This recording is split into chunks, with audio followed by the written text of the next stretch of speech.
नमस्कार, मैं नेहा शर्मा आपके साथ और आप देख रहे हैं जस्ट इंडिया।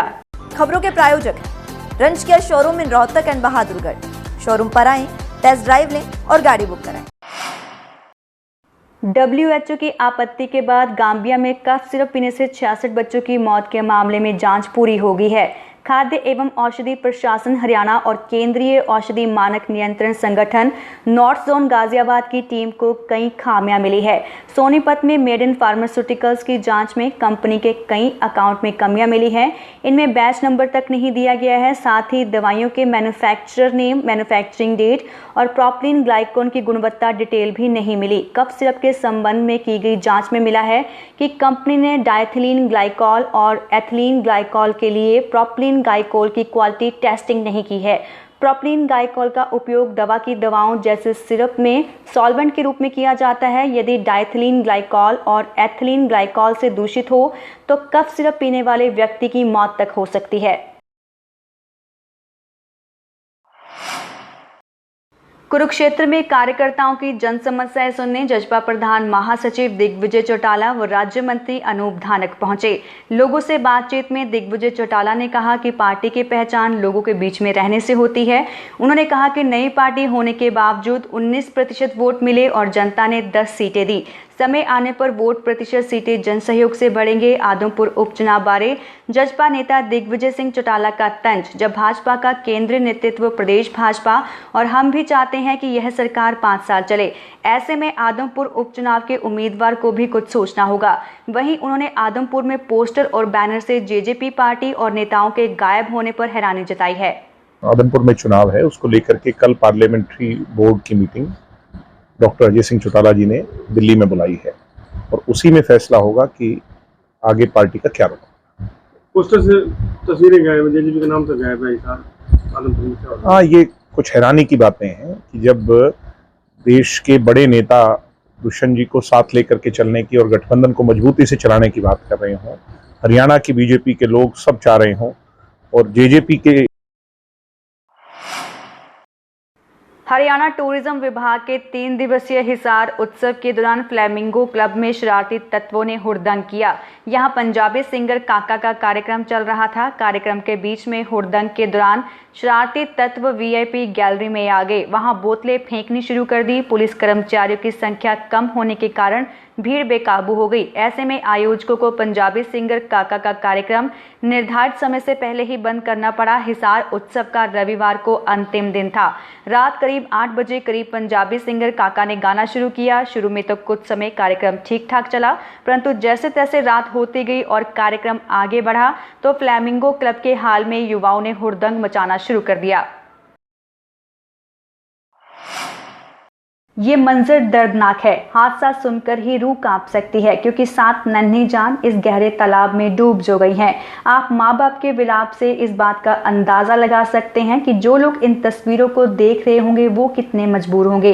पूरा मामला गुरुग्राम के सेक्टर 111 का है, जहां एक बच्चे ने कुछ बच्चों को तालाब में डूबते हुए देखा था। पूछताछ में पता चला कि सभी बच्चे नहाने के लिए तालाब में गए थे। जैसे ही बच्चे डूबने लगे तो उनका शोर सुनकर आसपास मौजूद बच्चे ने एक सिक्योरिटी गार्ड को सूचना दी, जिसने मौके पर ही पुलिस को फोन कर बुला लिया और पुलिस भी तालाब में बच्चों की तलाश में जुट गई है।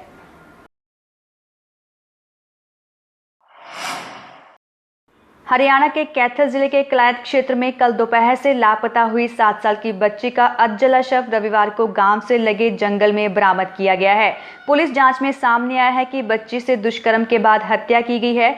उसके बाद पेट्रोल डालकर शव को जलाने का प्रयास किया गया। आरोपी युवक को गिरफ्तार कर लिया गया है। एसपी मकसूद अहमद ने पत्रकार वार्ता कर उक्त मामले का खुलासा किया। घटनाक्रम के अनुसार शनिवार दोपहर करीब 1:30 बजे एक गांव निवासी 7 साल की बच्ची घर के बाहर खेल रही थी।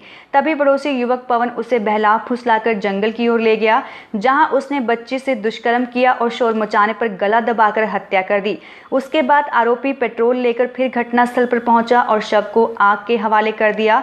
दूसरी ओर बच्ची के परिजन ग्रामीणों की मदद से पूरे गांव में उसकी तलाश कर रहे थे, लेकिन सुराग नहीं लगा। थक हार कर उन्होंने मामले की सूचना कलायत थाने में दी। चलती ट्रेन में भागकर चढ़ने वाले ये खबर जरूर देखें, वरना आपके साथ भी ये हादसा हो सकता है।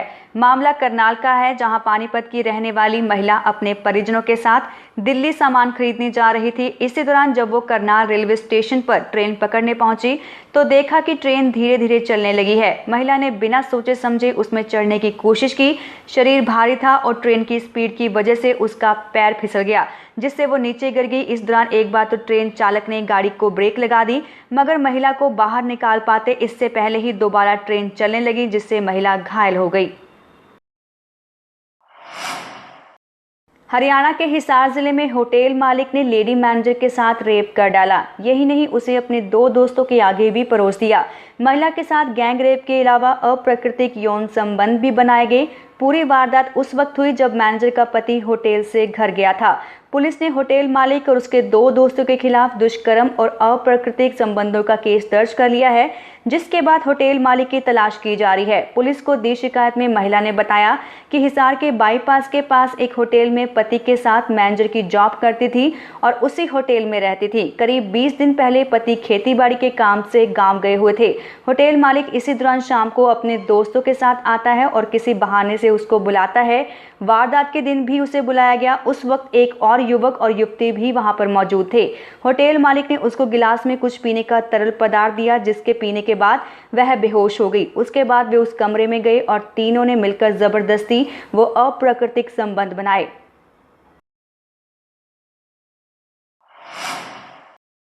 पूरे प्रदेश के किसानों की फसल बारिश से तबाह हो चुकी है। कई गांवों में तो महीनों के बाद भी पानी उतरने का नाम तक नहीं ले रहा। वहीं कई जगह फसलों में लगी बीमारी से फसल तबाह हो चुकी है। आम आदमी पार्टी ये मांग करती है कि सरकार किसानों को 50,000 प्रति एकड़ के हिसाब से मुआवजा दे, अन्यथा किसान विंग विधानसभा का घेराव करने पर मजबूर होगी। ये बात आम आदमी किसान विंग के प्रदेश अध्यक्ष शेर प्रताप शेरी ने कही।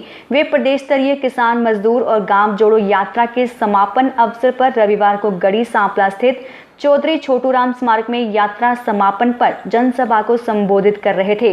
उन्होंने कहा कि अगर 50,000 प्रति एकड़ के हिसाब से मुआवजा नहीं दिया जाता, मुख्यमंत्री खट्टर और मंत्रियों का घेराव भी किया जाएगा। उन्होंने कहा कि खट्टर सरकार ने पूरे प्रदेश के किसानों की अनदेखी की है। उन्होंने कहा कि आम आदमी पार्टी पूरे प्रदेश के किसानों को एकजुट करने का काम करेगी। गांव-गांव जाकर किसानों की, मजदूरों की समस्याएं सुनना, देखना, उनसे रूबरू होना। हम भी 2-4 दिन इस यात्रा में रहे हैं। तो जैसा आपने सब पता है, मौसम की मार से फसलों में काफ़ी नुकसान हुआ है। तो कपास की फसल है, हमने देखा था वहाँ पीली सुंडी ने बर्बाद कर दी, बाजरे बर्बाद हो गए, दाना का भी ऐसा ही हाल है। तो इनका मतलब उद्देश्य ही एक था, वह सब जनता की 22 जिलों की जो भी समस्याएं हैं मंडियां में जा गए, किसानों से पूछ के उनकी सारी समस्याएं एकत्रित करना, उसको हाईकमान को सौंपना। रोहतक रुपैया चौक झज्जर रोड यज्ञशाला में शरद पूर्णिमा के अवसर पर हवन यज्ञ का कार्यक्रम शांति कुंज गायत्री परिवार हरिद्वार से संबंधित सदस्यों द्वारा किया गया, जिसमें कुलदीप शर्मा, सतीश सुनेजा, डॉक्टर नरेश शर्मा, राधा कृष्ण शेखर पाठक, जय भगवान शर्मा, राधा कृष्ण हेमराज, गौतम खरावर, निकुंज, वशिष्ठ व भव्या ने उपस्थित होकर हर रविवार होने वाले गायत्री हवन यज्ञ की मशाल बूंदाबांदी के मध्य में जारी रही। इस अवसर पर हरिओम वशिष्ठ ने कहा कि जिनके हौसले बुलंद होते हैं, जिनकी मंजिलें निश्चित होती है, उनकी राह में कोई भी रुकावट हो, वह सच्ची लगन एवं समर्पण से उस रुकावट को दूर करते हुए अपना कार्य पूरा करते हैं। सच्ची लगन एवं मेहनत से मनुष्य अपनी मंजिल प्राप्त कर लेता है। किसी भी अवस्था में मनुष्य को घबराना नहीं चाहिए। जिस प्रकार से भगवान कृष्ण ने अपने भक्तों की इंद्रदेव द्वारा भारी बारिश के प्रकोप से गोवर्धन उठाकर रक्षा की और इंद्रदेव का अहंकार दूर किया, इसी प्रकार आचार्य श्री राम शर्मा गुरुदेव के आशीर्वाद से रोहतक में यज्ञ हर रविवार को निरंतर जारी है।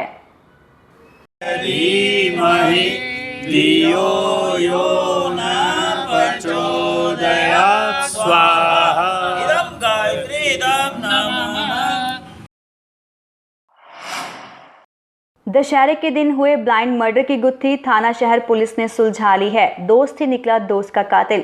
सुरेश नाम के व्यक्ति का भी भारी पत्थर से चेहरा कुचल कर किया गया था मर्डर। पुलिस जांच में सामने आया कि दोनों ही खाना बदोशी से जिंदगी जी रहे थे। दशहरे के दिन दोनों ने शराब पी और कैंप से आते हुए इंद्रजीत के किसी पर कमेंट करने को लेकर किसी से झगड़ा हो गया। सुरेश ने इस मामले में बीच बचाव किया और इंद्रजीत को वहां से ले गया। इसी बात से गुस्साए इंद्रजीत ने बस स्टैंड यमुनानगर के पास अपने दोस्त सुरेश की पत्थर से चेहरा कुचलकर हत्या कर दी। पुलिस गिरफ्त में आने के बाद इंद्रजीत ने भी कबूल किया है कि उसने ही अपने दोस्त सुरेश की हत्या की है।